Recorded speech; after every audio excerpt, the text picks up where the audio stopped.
My name is Jacob Pope. I'm the pastor at Tumwater First Baptist in Tumwater. Go figure. We are in Mark 11, 1 through 14, a passage that many of you know as the triumphant entry of Jesus. So let's get right into it. Now when they drew near to Jerusalem, to Bethphage and Bethany at the Mount of Olives, Jesus sent two of his disciples and said to them, "Go into the village in front of you, and immediately as you enter, you will find a colt tied, on which no one has ever sat. Untie it and bring it. And if anyone says to you, 'Why are you doing this?' say, 'The Lord has need of it, and will send it back here immediately.'"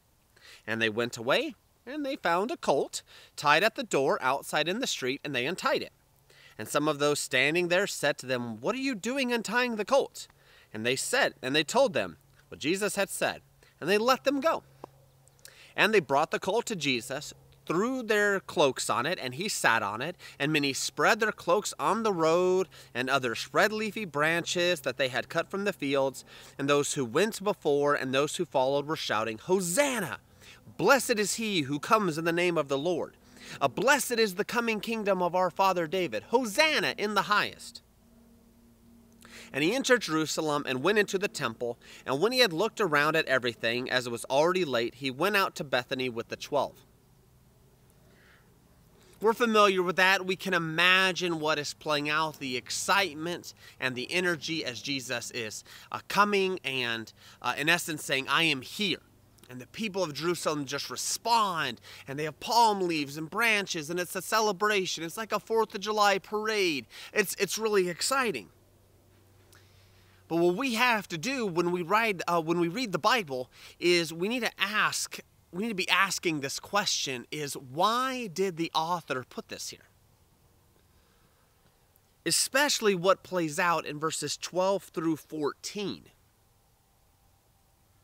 I get this image, like, it says in verse 11, he says, "And he entered Jerusalem and went into the temple." See, it's already sort of like the evening, it's getting later, and he goes in the temple, and he's just sort of like takes stock of what's going on. And this is important because of what plays out there in verses 15 on, which someone else is going to tackle, but where he's cleansing the temple. It starts here where he went into he went in and he just sort of took stock and was looking around at what was going on. And then Mark puts this, verse 12, what plays out next. He draws our attention of what happened. See, on the following day, when they came from Bethany, he was hungry, and seeing in the distance a fig tree in leaf, he went to see if he could find anything on it. And when he came, he found nothing but leaves, for it was not the season for figs. And he said to it, "May no one ever eat fruit from you again." And his disciples heard it. Washington is apple country. We all know when fall comes around, it is time to eat apples. So imagine if Jesus, you're walking with Jesus, and he goes and he sees an apple tree in the distance, but it's the spring. And he goes and he looks and he's looking at the tree and he's like, "There are no apples, so I am cursing you forever." So that's what Mark says. It was not the season for figs. And this got me puzzling. Why would God punish a tree for doing what trees did normally?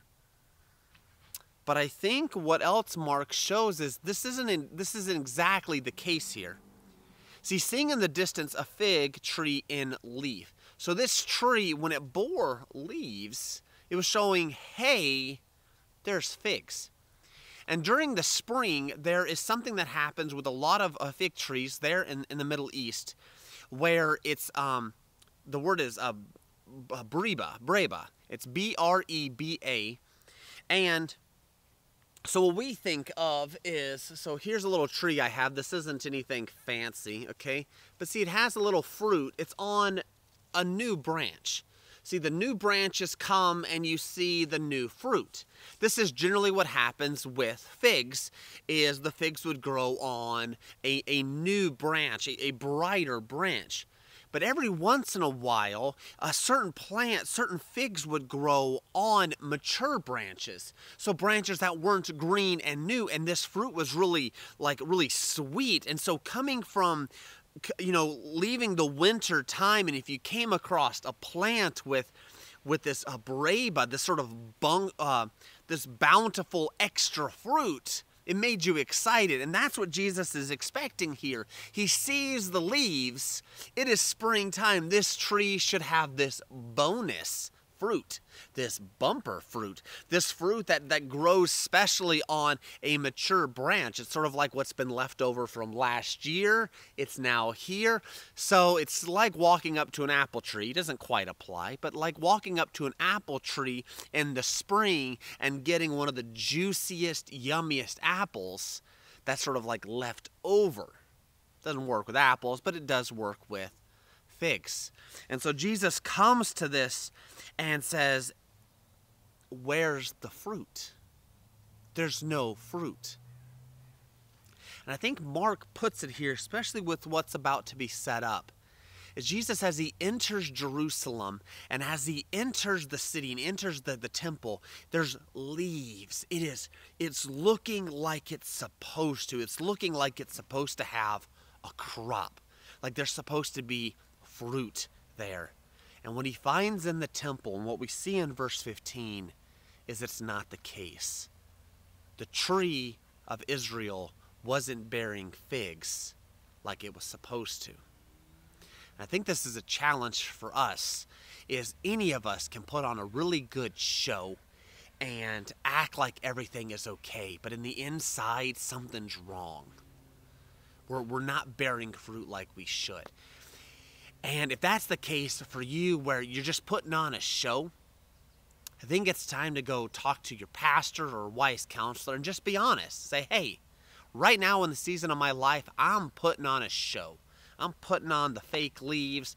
I'm looking bright and fancy, but on the inside, I'm not bearing any fruit, and something's wrong here.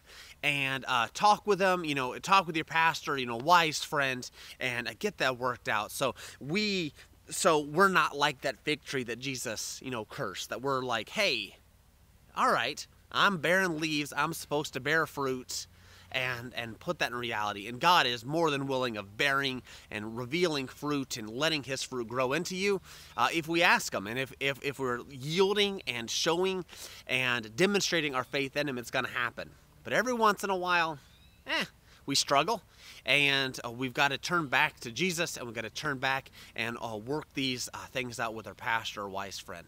Well, hey, thanks for joining me here today.